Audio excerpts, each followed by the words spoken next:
Hi అండి, అందరికీ welcome to Manisri kitchen. ఇవాల్టి వీడియోలో స్ప్రౌట్స్తో దోశలు ఏ విధంగా తయారు చేయాలో చూపించబోతున్నాను.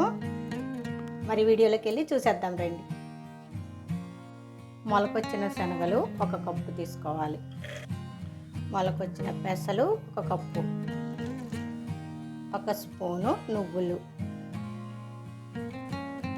మొలకొచ్చిన మెంతులు 1 స్పూను, చిన్న అల్లం ముక్క ఇలా కట్ చేసుకొని వేసుకోవాలి, 4 పచ్చిమిరపకాయలు, కొంచెం కొత్తిమీర, 1/2 కప్పు అటుకులు, కొంచెం జీలకర్ర, 1/2 టీ స్పూను వాము. దీంట్లో ఇప్పుడు కొంచెం వాటర్ వేసుకొని దోశ బ్యాటర్ లాగా గ్రైండ్ చేసుకోవాలి. ఇలా గ్రైండ్ చేసుకున్న తర్వాత దీన్ని ఇప్పుడు ఒక బౌల్లోకి తీసుకుందాం.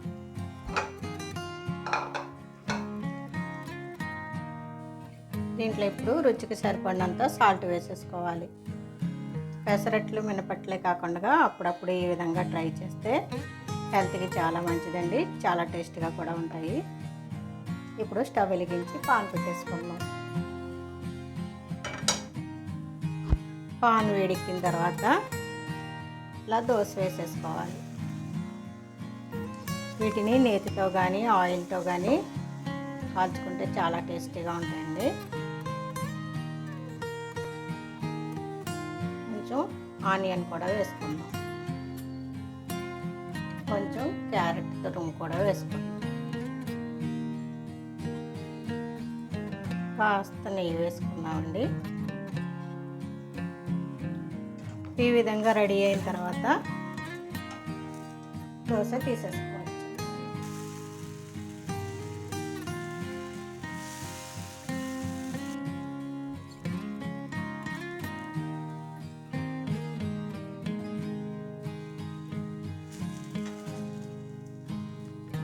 పెసరట్టు అయినా మనం వేసే అట్టైనా సరే అండి, అట్టకి కూడా ఇలా కొంచెం వాటర్ చల్లుకుంటా ఉంటే దోశ అనేది బాగా వస్తుంది అన్నమాట.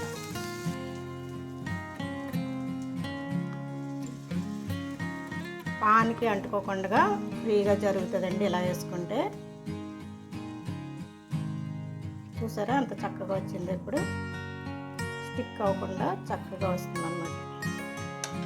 బ్యాటర్ కూడా కొంచెం థిక్గానే బరకగా గ్రైండ్ చేసుకోవాలండి, మరి మెత్తగా గ్రైండ్ చేయకూడదు. మెత్తగా గ్రైండ్ చేస్తే అట్టు చిమిడిపోయినట్టుగా వస్తుంది. కొంచెం బరకగా గ్రైండ్ చేసుకుంటే మనం వేసే ఈ అట్లు బాగా వస్తాయి అన్నమాట.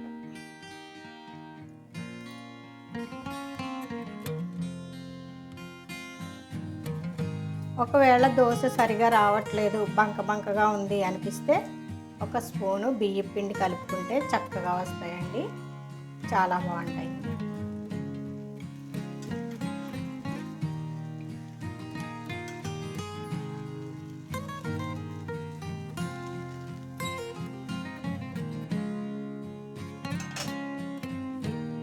అంతేనండి, రెడీ అయిపోయినాయి వేడివేడిగా స్ప్రౌట్స్ దోశలు. అంతేనండి, రెడీ అయిపోయి వేడి స్ప్రౌట్స్ దోశలు. మరి ఈ వీడియో మీకు నచ్చితే లైక్ చేయండి, మీ ఫ్యామిలీ మెంబర్స్కి షేర్ చేయండి, మా ఛానల్ని సబ్స్క్రైబ్ చేయండి. Thank you for watching.